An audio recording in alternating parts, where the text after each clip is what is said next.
नमस्कार। न्यूज़ डंका में आप सभी का स्वागत है। कैनेडियंस की लाइफ में समृद्धि की विकास की किरणें लेकर आए, इसी आशा से लोगों ने जस्टिन ट्रूडो को कनाडा की राजगद्दी पर बिठाया। लेकिन ट्रूडो तो नोटों की गड्डी पर बैठना चाहते थे। फिर विकास की किरणें तो दूर, भ्रष्टाचार, क्राइम्स, रेफ्यूजी क्राइसिस, ऐसे लगातार तूफान आए कि ट्रूडो की साफ सुथरी इमेज भी लेकर उड़ गए। आइए समझते हैं ऐसा क्या हुआ कि जस्ट इन की अपनी ही पार्टी ने उन्हें जस्ट आउट कहा है। ऐसा क्यों है कि कनाडा आने वाले इलेक्शन में लिबरल और वोक्स के एजेंडों को नकारने जा रहा है। चुनाव से पहले कनाडा की तकदीर में आखिर क्या लिखा है। साल 2015 में जस्टिन ट्रूडो कनाडा की सरकार में आए। आते ही उन्होंने सनी वेज, डाइवर्सिटी और क्लाइमेट एक्शन जैसे अपने सपने दिखाना शुरू किया। ये वही लिबरल सपने हैं जो पहले तो सुहावने लगते हैं, पर जैसे ही सच होने लगते हैं, इसकी भीषणता, इसकी दरिंदगी आपकी नींद उड़ाने लगती है।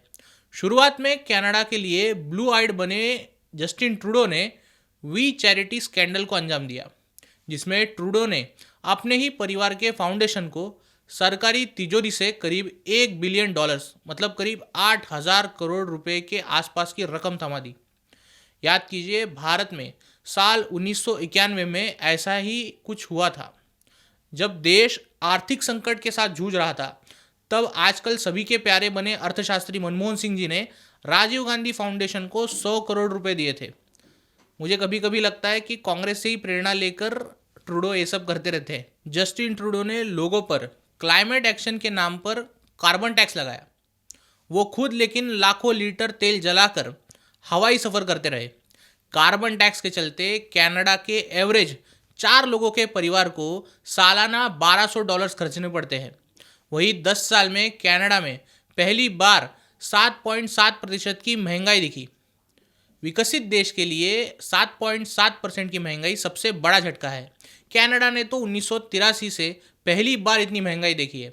कोविड क्राइसिस के बाद कनाडा की इकोनॉमी की कमर तो ऐसे टूटी है कि लोग लग्जरी चीज़ें लेना तक भूल चुके हैं। महंगाई में घरों के दाम भी आसमान छू रहे हैं। बेरोजगारी ने ऐसी बढ़ चुकी है कि जैसे मानो कनाडा कोई सेकेंड वर्ल्ड कंट्री है। जहां एक तरफ अवैध प्रवासियों से अमेरिका परेशान हो रहा था, वहीं कनाडा में धड़ल्ले से घुसपैठ भी हो रही थी। अपराधी, दोषी, गुनहगार ये सब तो फिर भी ठीक है। कनाडा की सरकार तो आतंकियों, अलगाववादियों की पनाहगार बन चुकी है। क्रिमिनल्स और गैंग्स का कहर कनाडा पर कुछ ऐसा बरप चुका था कि बड़े शहरों में नाके नाके पर ड्रग्स बेचने वाले मिल रहे हैं। ये सब तब हो रहा है, लेकिन ट्रूडो अपनी सबसे बड़ी गलती ये करते रहे कि जब डीप स्टेट के साथ मिले और लिबरल और वोक एजेंडा को लगातार आगे बढ़ते रहे। आए बाएं देखे बिना जू विरोधी, हिंदू विरोधी ताकतों की मदद करते रहे।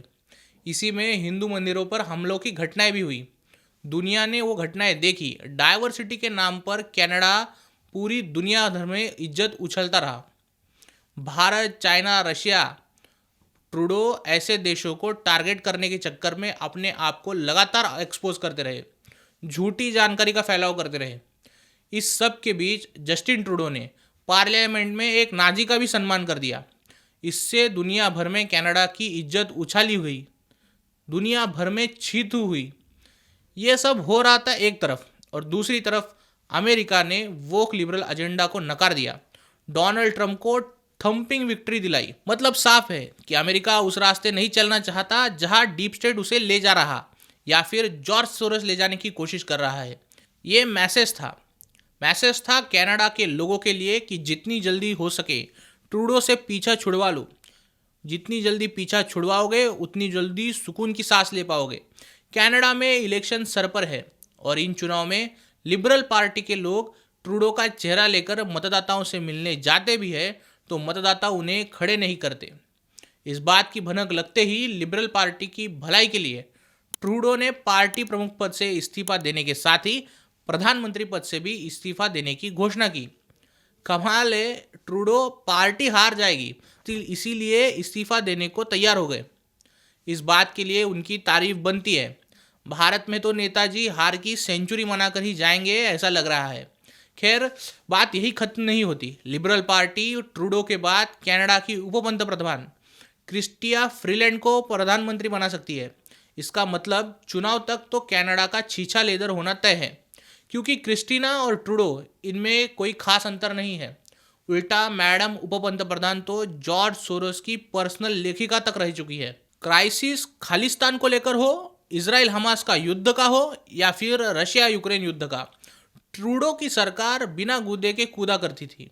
हालांकि अब ट्रूडो जा रहे हैं, हमें उनका 9 साल तक विश्व को ऊटपटांग विषय देकर अखिल विश्व का मनोरंजन करने के लिए धन्यवाद और आभार करना चाहिए। हमें ईश्वर का भी आभार प्रकट करना चाहिए कि ऐसा संकट उन्होंने हमारे देश में पिछले 10 सालों से आने नहीं दिया, 10 सालों से देश को बचाए रखा। मिलते हैं अगले वीडियो में, तब तक के लिए नमस्कार।